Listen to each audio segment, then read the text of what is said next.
دنیا ہمیں زندگی میں، اس چھوٹی سی زندگی، ایک مختصر سی زندگی میں مشغول رکھتی ہے، دین سے الگ کر دیتی ہے، نماز و روزے سے الگ کرتی ہے، دیانت داری سے الگ کر دیتی ہے۔ جناب سعد کے حوالے سے ہمارے پانچویں مولا فرماتے ہیں کہ جناب سعد رسول اللہ کے ایک بہت بڑے صحابی جو تھے، بہت زیادہ پریشان تھے، ان کے پاس کھانے پینے کے لیے کچھ نہیں تھا۔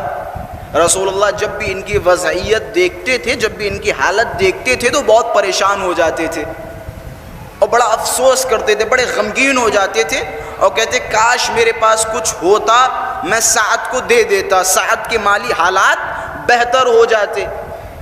کافی دنوں تک رسول اللہ نے یہ منظر دیکھا، آخر جب برداشت نہ ہوا تو ایک دن اپنے گھر میں چپ چاپ بیٹھ گئے۔ اب جیسے ہی بیٹھے فوراً جناب جبرائیل نازل ہوئے۔ جبرائیل نے 2 درہم رسول اللہ کے ہاتھوں پہ رکھے اور فرمایا جائیں اور سعد کو دے دیں اور سعد سے کہیں کہ ان 2 درہم سے تجارت کریں، کسب معاش کریں، انشاءاللہ خداوند متعال ان 2 درہموں کے صدقے میں مال و دولت سے نوازے گا۔ اب دیکھیں سعد کی بات چل رہی، کون سعد؟ جو نمازی ہیں، متقی ہیں، پرہیزگار ہیں، زاہد ہیں، رسول کے بہترین صحابی ہیں، رسول کے ساتھ ہمیشہ بیٹھنے والوں میں سے ہیں۔ جب 2 درہم جناب جبرائیل نے دیے، رسول اللہ جناب سعد کے پاس گئے اور کہا سعد بڑے پریشان ہوں؟ کہ ہاں پریشان ہوں۔ کہ جاؤ کوئی تجارت کیوں نہیں کر رہے؟ تجارت کرو جا کے۔ کہ یا رسول اللہ تجارت کروں تو کیسے کروں، میرے پاس تو کچھ نہیں ہے، کوئی ثروت نہیں ہے، کوئی مال و دولت نہیں ہے جس کے ذریعے سے تجارت کریں۔ رسول اللہ نے فرمایا سعد یہ 2 درہم لو اور تجارت کرو جا کے۔ جناب سعد نے وہ 2 درہم لیے اور تجارت کی غرض سے گھر سے باہر نکلے، تجارت کرنے لگے۔ خدا نے ان 2 درہموں کے عوض سعد کو بھرپور مال و دولت سے نوازا، بھرپور مال و دولت سے نوازا۔ اب دیکھیں کون سعد؟ وہ سعد جو ہمیشہ رسول اللہ کے ساتھ ہوا کرتے تھے، وہ سعد جو ہمیشہ رسول اللہ کے ساتھ نمازیں پڑھا کرتے تھے۔ دیکھیں دنیا کس طرح انسان کو مشغول کرتی ہے۔ جب جناب سعد کے پاس پیسہ ہو گیا، مال و دولت ہو گئی اور خوب انہوں نے ان 2 درہم کے ذریعے ترقی کی، اچانک ایک دن رسول اللہ نے مسجد میں دیکھا کہ آج سعد نظر نہیں آ رہے ہیں۔ لوگوں سے پوچھا، لوگوں نے کہا مولا سعد تجارت میں مصروف ہے، کہ جاؤ سعد کو بلا کے لاؤ۔ پیغام بھیجا گیا، سعد کے پاس پہنچے۔ سعد نے جواب دیا کہ کہہ دو جا کے میں نماز بعد میں پڑھ لوں گا، فی الحال تجارتی معاملات حل کر رہا ہوں، فی الحال تجارتی معاملات حل کر رہا ہوں۔ ایک دن ہوا، دوسرا دن ہوا، ایسے دیکھ کے آ رہے ہیں کہ وہ سعد جو ہمیشہ رسول اللہ کے پہلو میں بیٹھتے تھے، وہ سعد مسجدوں میں نظر ہی نہیں آ رہے، وقت پہ نمازیں ہی نہیں ہو رہی ہیں۔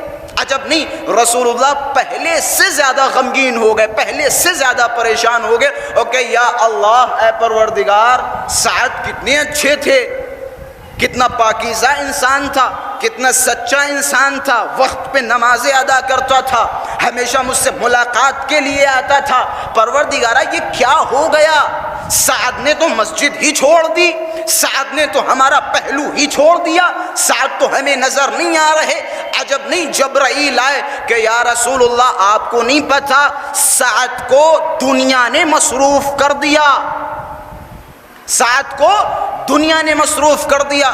اب جب رسول اللہ نے سنا، ہاتھوں کو جوڑا کہ پروردگارہ پہلے جب سعد غریب تھا، فقیر تھا، افسوس تو ہوتا تھا، میں غمگین بھی ہوا کرتا تھا، لیکن اب میرا غم اور افسوس پہلے سے کہیں زیادہ ہے۔ بھائی پیسہ نہ ہونا بے دینی سے تو بہتر ہے۔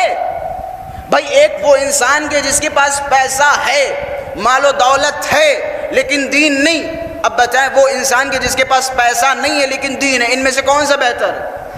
بھئی وہ کہ جس کے پاس پیسہ نہیں ہے لیکن دین ہے۔ پھر ہاتھوں کو بلند کیا کہ پروردگارہ سعد کو پھر سے اسی حالت پہ لے جا۔ جبرائیل نے فرمایا جائیں سعد سے جو 2 درہم آپ نے دیے تھے وہ 2 درہم لے لے۔ سعد کے پاس رسول اللہ پہنچے کہ سعد میرے وہ 2 درہم واپس کرو۔ کہ یا رسول اللہ اب 2 درہم کیا 100 درہم لیں آپ؟ کہ نہیں مجھے صرف وہ 2 درہم چاہیے۔ رسول اللہ نے وہ 2 درہم لیے۔ تاریخ کہتی ہے کہ آہستہ آہستہ سعد اپنی پہلی زندگی پہ خود بخود آ گئے۔ اب دیکھیں کیا عبرت ہے اس واقعے سے، کیا بہترین عبرت ہے۔ دنیا ہمیں مصروف کر دیتی ہے، دنیا کی آغوش بڑی ٹھنڈی ہے، دنیا کی آغوش ہمیں اپنی طرف جلب کر لیتی ہے، ہم دنیا میں محو ہو جاتے ہیں، پھر ہمیں دین کی کوئی پرواہ نہیں ہوتی، نمازوں کی ہمیں کوئی پرواہ نہیں ہوتی، روزوں کی ہمیں کوئی پرواہ نہیں ہوتی، مجلسوں کی ہمیں کوئی پرواہ نہیں ہوتی۔ یہ دنیا کا کمال ہے۔ اور ایسا ہی نہیں، میرے مولا نے دنیا کو 3 بار طلاق دی۔ دنیا ایک دلہن ہے رنگ برنگی، جسے آپ دیکھیں گے محو ہو جائیں گے اور اس کی طرف بڑھتے چلے جائیں گے۔ اگر آپ دنیا سے زہد اختیار کریں گے، دنیا سے کنارہ کشی اختیار کریں گے، یقین جانیں خدا دنیا بھی دے گا اور آخرت بھی دے گا۔